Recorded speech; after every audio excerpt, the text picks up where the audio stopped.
Have you had the opportunity to take financial education courses or training during school, at the workplace, one-on-one, or in another setting? It's more important than ever to be financially aware.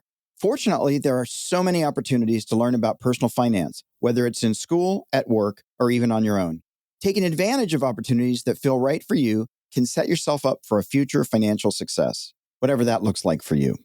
This month, we're celebrating the 30th anniversary of the National Endowment for Financial Education. NEFE champions effective financial education. They are an independent, centralizing voice providing leadership, research, and collaboration to advance financial well-being. NEFE envisions a nation where everyone has the knowledge, confidence, and opportunity to live their best financial life. To honor this special event, I've invited some staff members from NEFE to join me to discuss some of the most recent topics and statistics from polls they have conducted that are impacting the personal finance space. We also talk about how financial literacy helped shape their personal lives, both the good times as well as tough moments. I hope you enjoy part 2 in our 5-part series of NEFE in November with our special guest, Managing Director of Insights at NEFE, Amy Marty Conrad, where we discuss a recent article regarding how individuals with financial education opportunities chose to take part in them in overwhelming numbers. To learn more about the article and the poll, Financial Education Access, visit nefe.org or click on the link in the show notes. I'm Bob Wheeler, and this is Money You Should Ask, where we explore why we do what we do when it comes to money.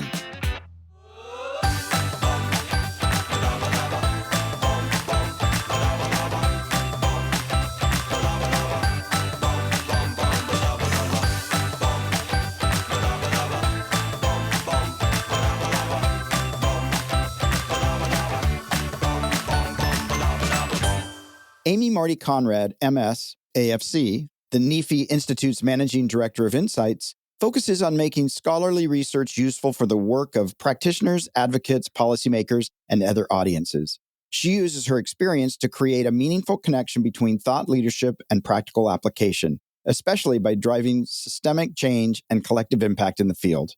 Amy joined NEFE in 2012, overseeing the K-12 college and adult education programs, including the high school financial planning program, the Cash Course program, and the Smart About Money program, developing strategies to help educators and partners nationwide build more effective financial education classes and programs.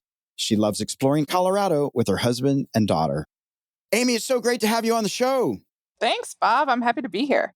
All right, so I've got to ask, you've got a master's in marketing, you've got a bachelor's in journalism, then you got into finance. Can you tell us a little bit about your journey getting to managing director of insights at NEFE?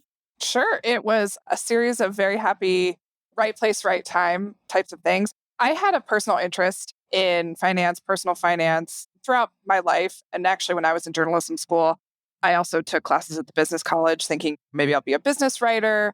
Worked a little bit in PR during that time, corporate communications, but I always was interested and invested in helping people navigate their lives more easily with more information. And journalism is one of those ways, telling stories or revealing information, giving people tools. I see journalism as a tool of education in some ways. But when I was finished with journalism school, I thought maybe corporate communications was the path I wanted to take. And that took me to graduate school in marketing. But while I was a graduate student, I actually started at NEFE as an intern. Oh. I was working in the corporate communications department with our consumer education tool, Smart About Money, and running social media there, writing a little bit, personal finance articles. And then as I was finishing my graduate education, luckily there was a new opening, a new role to support our college financial education program, Cash Course. So from all the writing I had done, from the multimedia work that I was doing as a journalist and as a communications person, I was sort of a right place, right time to support this online education program. So I was so happy to be there because I've always wanted to work somewhere with a mission, a strong mission. And NEFE is definitely one of those places. And so over those years, I've been using my fact finding, my curiosity, wanting to give people information or tell them stories that they may not already have. And it's escalated over the years into different types of roles. So I was on our programs, educational programs for a really long time. And then when NEFE transitioned away from providing curriculum, I made the transition as well to work more on our thought leadership side. Right now, my work is in research to practice, convenings, partnerships. I do a little bit of everything, but it's all in service of the mission of championing effective financial education and helping people get the information that they need to live their best financial lives. That's so awesome. I mean, I've had a couple insights, but nobody's ever made me a director. Nobody's there like, keep your insights to yourself, Bob. It could be aspirational, but we all need to strive. Absolutely. Now, was there pressure? I'm assuming because you work at NEFE, every single person there has handled their financial situation perfectly since birth. Oh, well, that would be nice. We are all humans, actually. No, definitely not the case. Not the case for me. I was pretty fortunate. I think I had some good financial behaviors modeled to me as a kid, Mhm. especially around saving. My parents are both savers, they're small business owners. So, closely looking at their finances was always part of growing up. I remember being a kid going to like JC Penney with my mom and wanting some like I don't know, headband or something, and her going, well, you already have a couple headbands. Do you need another headband? So those kind of frugalities and being smart with our shopping was something that was modeled to me as a kid, but I would not say that I'm perfect when it comes to my own finances. And people talk about financial well being because maybe not everybody's trying to get to $1 billion. But if we could get to financial well being, seems like a pretty good place to get. What does that mean to you? I like some of the ways we've talked about it as a field, a financial education field. To me, financial well being is do I feel good and satisfied with where I'm at with my money? And that doesn't mean wealthy, doesn't mean rich. It doesn't have to mean one particular thing, but do I feel like secure and satisfied, knowledgeable, confident in my present situation? And then do I feel like some hope or like I'm on the right track for the future? That's what that means to me. Yeah, absolutely. Maybe an absence of extreme anxiety. Perhaps, or confidence that the anxiety will pass and you know how to navigate it. You have people to turn to or sources to turn to for help, whether that's informational help or money help, credit lines, or whatever it may be.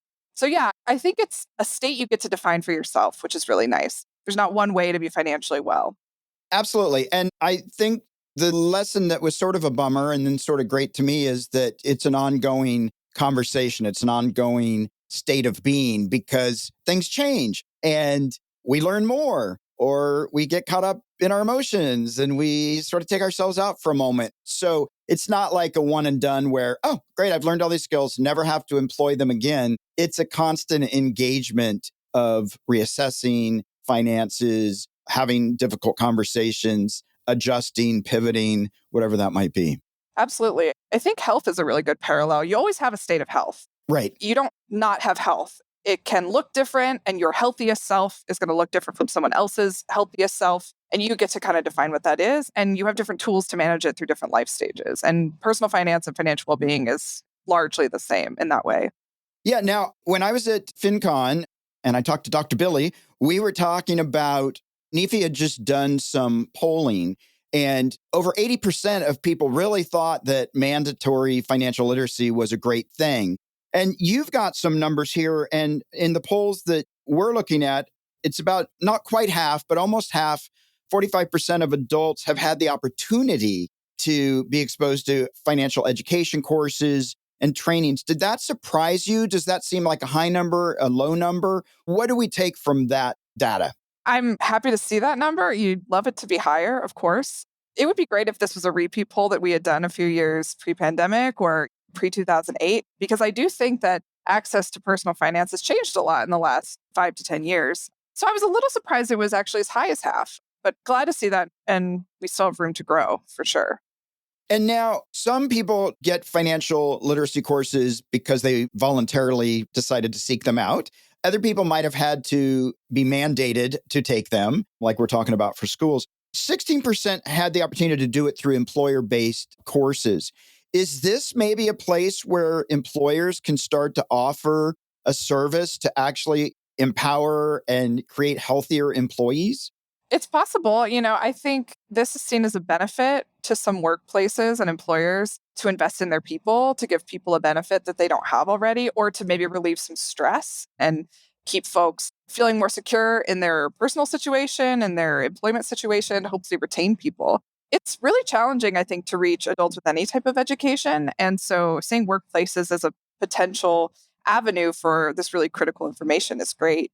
And some of it is about who decides to opt in and who decides to opt out, and how can we tip it towards more people seeing financial education as a thing that can benefit them and serving people really well. So if you've got a small slice of your workforce who chooses to do whatever financial education you've presented, who's saying no? what would make them say yes? What would make them want to show up? What would make it more relevant and useful to them? I think is an interesting question. Yeah, as you were just talking about that, I'm thinking, okay, management's probably going to opt in because they're not hourly. It's not going to affect their pay. Hmm. If I'm hourly, am I going to get paid for this? Or is it supposed to be after hours? Then maybe I don't want to do it because I feel like my time resources are limited. Right. So there's a lot of different ways. So in the data, there was 66% of Hispanic adults more likely to not have access to financial education compared to non-Hispanic white and non-Hispanic blacks. Does this data then help you to say, how do we bring in this community? Is that hopefully the point of some of this data, to be able to say, how do we bring a wider welcome? And what do we need to do to these communities to invite them in? I think it's one indicator. And I think in this data, we see trends outside of the financial education space that exist within it as well. So I don't want to just make guesses on why these folks aren't well represented in this data in terms of access. But it's very striking to see that, present in numbers that we're not reaching. Financial education isn't reaching a big chunk of Americans. So NEFE is a huge champion of culturally competent education, relevant education, timely, meeting people where they are. And I think this shows a gap in meeting people where they are for sure. Yeah. So in a prior conversation, and NEFE did the data on LGBTQ plus community and people not feeling represented, like the financial advisors are all straight white males, right? Hmm. And maybe not feeling represented or seeing somebody that looks like them or feeling like they're actually being taken care of, that there might be a named or unnamed bias against them. Do you think that that may be the case in other communities as well? Like, not that we can generalize, but when we don't see somebody like ourselves or we don't see that being catered to, maybe we feel like, oh, well, that's just not for me. Or maybe that's just not possible. I think trust is a big part of it. Trusting that the person that is either delivering the education or the counseling or coaching gets the nuance of your situation and is willing to listen. I think that's a huge thing. There's a lot of vulnerability in talking about finances. I think that's part of why you do these conversations. It's not just numbers, it's not just math, it's psychology, it's culture, it's a lot of like mental maps that you've built throughout your whole life. And those things, it's hard to represent that in a poll. Right. But people are coming to the table with really complicated things and even the desire to make a change in your financial situation or strive for a different type of financial well-being. You have to have trust that the folks that are like helping you get there have your best interest in mind. They're going to understand where you're coming from, the limitations of your financial situation or your family situation, the systemic barriers you may face. And all of that's really hard to just unpack all of that. But I think that's where trust and a good community of advisors really makes a difference. Yeah. I mean, because not only do you need to trust them, if I'm on limited funds and I hand you over the excess, which may not be that much of my limited funds for you or somebody to go invest, and then I lose it, not only have I lost trust, but I've lost my money or I've lost my investments. Right. And there's just real costs there. It's not just you hurt my feelings or I don't trust you anymore. You also took my money that has no consequence to the other person.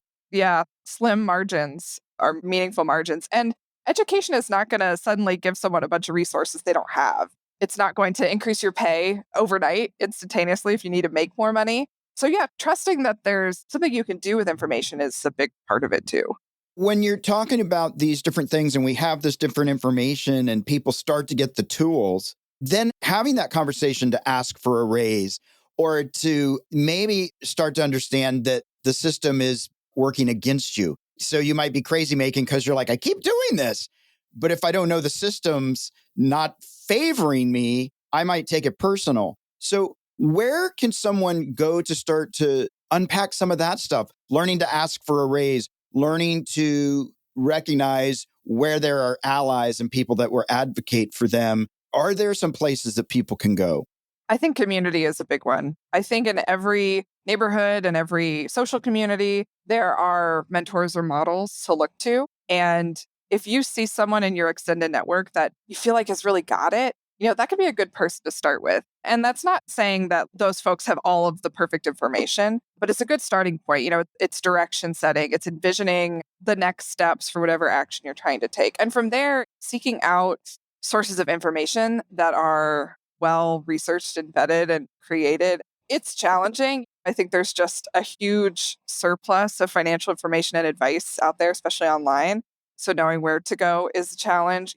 Often NEFE points people to like government sources or their local credit union or bank or their like a community financial institution. But I think starting with folks you trust is a natural thing. A lot of people do it already.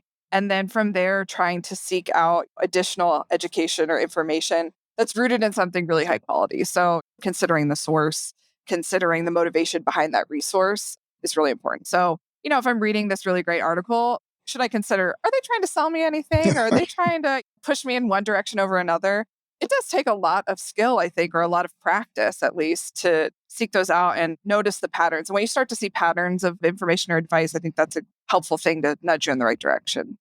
Yeah, it's finding that balance between being paranoid and cautiously skeptical or cautiously optimistic. You don't want to like, what's going on? But like, let me measure this. Are they, Yeah. because even with a financial advisor, they could be fee based, they could be commission based.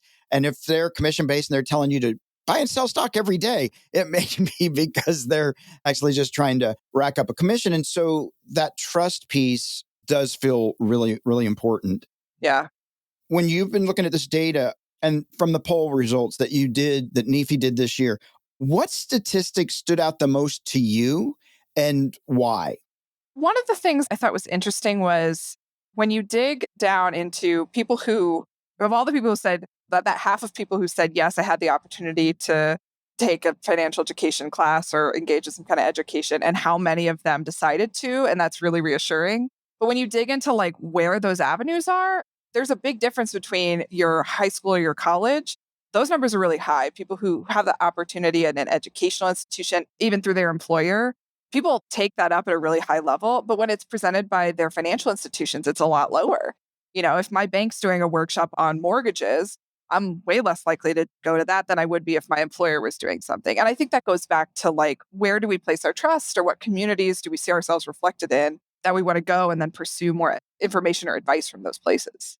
That's so interesting you say that because I know one of the major banks is working to do some community no interest loans or low interest, no down payment loans Hmm. in marginalized communities. And the skeptic in me says, how are they going to pay for this? Is this really a bait and switch? Uh-huh. Like, what's the agenda? There's that slightly paranoid part of me that goes, what's the agenda here? Is this really good works? If NEFE says, here's what we think and here's what we can offer, well, I'm more trusting it's a nonprofit, right? Uh-huh. But a major bank, I'm thinking, what's the unconscious marketing thing they're trying to get me to do? And do I trust it? It's so important. That trust piece is so important. And I think there's a lot of too good to be true sounding financial opportunities. And it's hard to shake that feeling. Even when you do your research or you feeling confident about something, if it feels really good or sounds too good to be true, there's still that little red flag in your head that's like, oh my gosh, what if I mess up? Because the stakes can be really high. If you get into a mortgage or something you can't afford, that's really high stakes, which I realize is not constructive. It's just, illustrating what people go through when they're making these big choices, even small choices, but definitely big ones. So part of that, I think, is knowledge of that history or knowledge of that environment so you can operate with caution. And again, I think there are a lot of really strong local community institutions that do this well, and they know the folks that they're working with. If your local credit union or something is offering a workshop, you may react to that differently than if a big international bank is doing it. Yeah. How much do you think banks, financial institutions, brokerage houses, financial advisors are starting to factor in the other components, the other layers? I might have had a financial trauma when I was 18, or my family might have, or my parents experienced something that was traumatic, or all of a sudden we had a huge influx of cash and we didn't know how to handle it. Those are all pieces of the puzzle, too. Not only do I have to get the bank to give me the mortgage, but if I have a belief that nobody ever pays off the mortgage or at some point they're going to foreclose, there might be some self-fulfilling prophecies. Do you think banks and financial institutions are starting to address a little bit more of the history or the emotions or the layers that make it a little bit more complicated? You would hope so. I don't work in the financial products space directly. What I see is, at least for the way they market their tools to people, It seems like there's a building awareness. Where I really see a lot of awareness is in the financial planning and coaching space. I think financial planners have grown a lot and probably this has been the case a long time, but seeing the humanity and some of those additional factors beyond just how you look on a balance sheet, you would hope that the entire financial system wants to build towards something that works for everybody. And maybe that's optimistic. That's the future I would like to see, where good products are available to people given whatever situation they're in, and you can actually productively move forward in the direction you want to. You're not limited by geography or race or gender identity or anything like that. So that's the future I would like to imagine and strive for. Whether we're getting there or not, at least we're starting to have the conversations. Absolutely. And then, sort of along those lines, though, we can learn so much through the education stuff, but these other pieces and the emotions that come up from these experiences are a big part of it from my perspective. Mhm. I'm not a doctor. How would you describe your emotional relationship with money, just personally? Like, now that you've been at NEFE, you've got a lot of tools, it's all dialed in. How is it for you? I have come to find I'm a person who really values security, financial security, and other types of security. But, I feel good when I'm saving a lot of money. I'm even okay with taking some risk in investing, although it's an area I'm not as well versed. But I find that I'm much more aware of my risk awareness than I used to be. I just thought this is how everybody is. But there's people with vastly different levels of willingness to accept financial risk. And I'm a pretty risk averse kind of person. I don't know if that's indicative of people my age. I'm an older millennial, as you might say. So we've been through some stuff with the economy, but I know that I have blind spots and all the things I know about personal finance given my career, and I still have these blind spots. It reminds me this field exists for a reason. If me working at NEFE, I feel intimidated by some of the decisions I have to make or the information I'm trying to seek out about planning for my future. I have a lot of empathy and sympathy for people who haven't been working in this space, how challenging and what an uphill climb it's got to be. So, yeah, I know I don't know everything. And the fact that I still have so much to learn is well, we have a lot of work to do in this financial education field, don't we? We do. And I think it's so important for people that are listening to realize, we're all still learning. Hmm. I don't think any of us have all of the answers. Warren Buffett does not have all of the answers, right? We're all Uh-huh. still figuring it out. And even now, I'll find a blind spot. Oh my God, I didn't realize I had this strong belief that I'm still operating from. Uh-huh. Do I want to let that go? Right? Because sometimes we don't. Because I'm like, I'm really comfortable with that belief, even if it doesn't serve me. So it's great to hear you say that. For all of us, it's a journey. And new information comes, financial situations change. Yeah. And what I like about education generally, it's a mindset, it's a tool, it's navigating new scenarios all the time. I think part of the point of education is teaching you to critically evaluate your situation, your landscape all the time to know how to seek out information when you need it. That's a skill that's going to live with folks. If they're learning how a credit score is made up, that's a thing you can put in a box. But when you're learning how to assess new information or how to find trusted sources or how to reach the next step of a goal, those are all skills and that's all knowledge that you can take with you into new situations. So I do feel like I have confidence in myself to navigate new problems given all the financial education I've had. And that's great. Building that kind of confidence, it really is a lifelong thing. And so even as the financial marketplace gets more complex or we enter new life stages, having the intrinsic thing of confidence in yourself and the efficacy to seek out new information or help, that's huge. It's going to benefit me, but it's going to benefit individuals who have that for a long time. Yeah, that's so awesome. And it's not always fun. No, And it's not always pleasant to self-evaluate. sure. And it's great information to keep us moving forward. So I so appreciate that. Amy, we are at the Fast Five. And this month, Fast Five is brought to you by NEFE, the amazing National Endowment for Woohoo! Financial Education. We love NEFE in November. So, Amy, these are going to just be fast and down and dirty. We'll just see where we go. All right. Okay, sure. Are there any negative financial habits that your daughter has picked up from you? Oh, she's a blind spot. I see something at the dollar store and I want it. Man, it's hard to say no. So I do spoil her. And I have to slow myself down because I'm like, I don't want you to think every time you go to Target, you need to get new Play Doh or whatever. Even when it's inexpensive, that's not a good habit. So I'm trying to be aware of that kind of thing. I need it. I need Yeah. it. Mama, can I get this cute thing? Of course you can. You can have anything you want, Yeah. but I can't retire. So no, I buy too much Play-Doh. That's where all my money is invested in Play-Doh. That's awesome. What's one thing looking back that you're grateful that you didn't have the money for when you were a teenager? Oh gosh. I didn't go on a lot of trips as a teenager. I don't know. I didn't get into a lot of trouble. Maybe that's just the best way to say. Like I didn't have too much money to get into trouble. There you go. However you want to define that. I feel like I was had just the right amount of money to have fun, but not so much you could get into trouble. No, perfect. Perfect. Are there any financial issues that you and your husband have a differing point of view on? Hmm. I think investing in property is one thing. Like that's a thing my family has done. My dad invested in some real estate when he was younger, and his family, that's not as much a thing. We don't necessarily disagree on it, but it's like different financial branches. So someday we'll have to decide if that's something we're going to try and do. Yeah. Do you talk a lot about money with your spouse? We do, but given that I work at NEFE, I think I get a lot of, he defers to me a lot, Okay. and that's fine. But knowing what I know, it's open dialogue, right? Even if he trusts me in the direction we take, I always want to feel like he knows all the information that I have. Yeah, absolutely.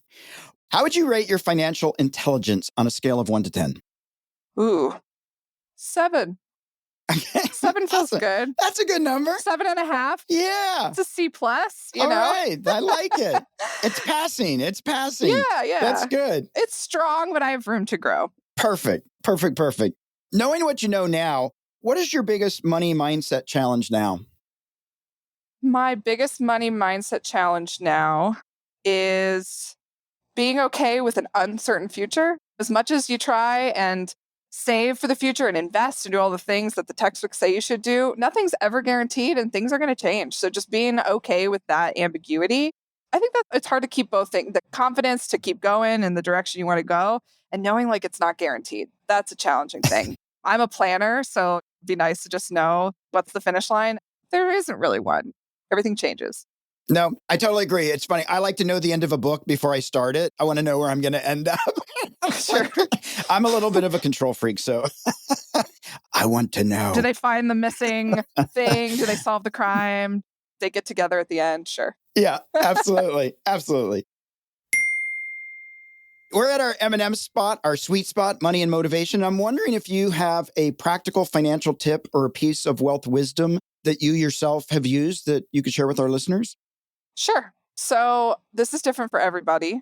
I like to check my budgets every day. I do keep a budget, but I like to check in with it every morning. Like I have my coffee and I see what did I spend over the last couple days? Is it tracking where I want it to? You know, they say don't check your retirement account every day. I don't do that, but I check my spending like every day because I think if I wait too long, suddenly it's like, oh, I had that weekend where I did a bunch of activities and I haven't sort of reconciled it. So for me, checking in every day works. I would say check in on the schedule that works for you, but make sure you check in. If it's weekly, if it's monthly, that's fine. For me, it's daily, but checking in is great and set that schedule and stick to it.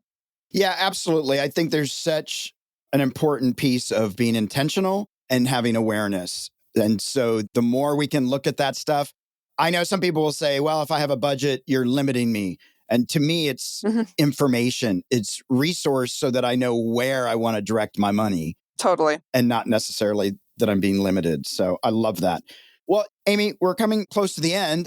I so appreciate what NEFE's out there doing. I love that financial education, financial literacy is the mission because there's so much to learn. And there are so many people that just don't have access to this information, or they do now, but they don't know where to find it. Mhm. Like we're all with the internet, with online stuff, there's so much more information available, but starting to help people see that how it will benefit them, how it actually will pay dividends in the long run if we can start to educate ourselves, educate our children, and be able to have honest conversations with our spouses and our partners and everybody in between. And that's me being super hopeful. Yes. Where can people find you and find NEFE online and find out just more about NEFE or support NEFE or donate to NEFE? No need to donate. We're lucky to be financially independent, but you can find NEFE at nefe.org, nefe.org.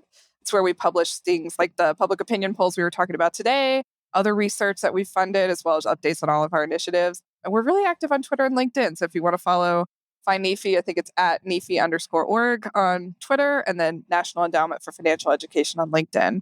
And you'll find me amongst those places. That's where I spend my time. Well, awesome. Well, Amy, I so appreciate you coming on and sharing a little bit of the data and talking about your own money journey. It's all welcomed and appreciated. And we wish you the best and hope NEFE keeps continuing to champion financial literacy. Of course, this was super fun. Thanks for having me.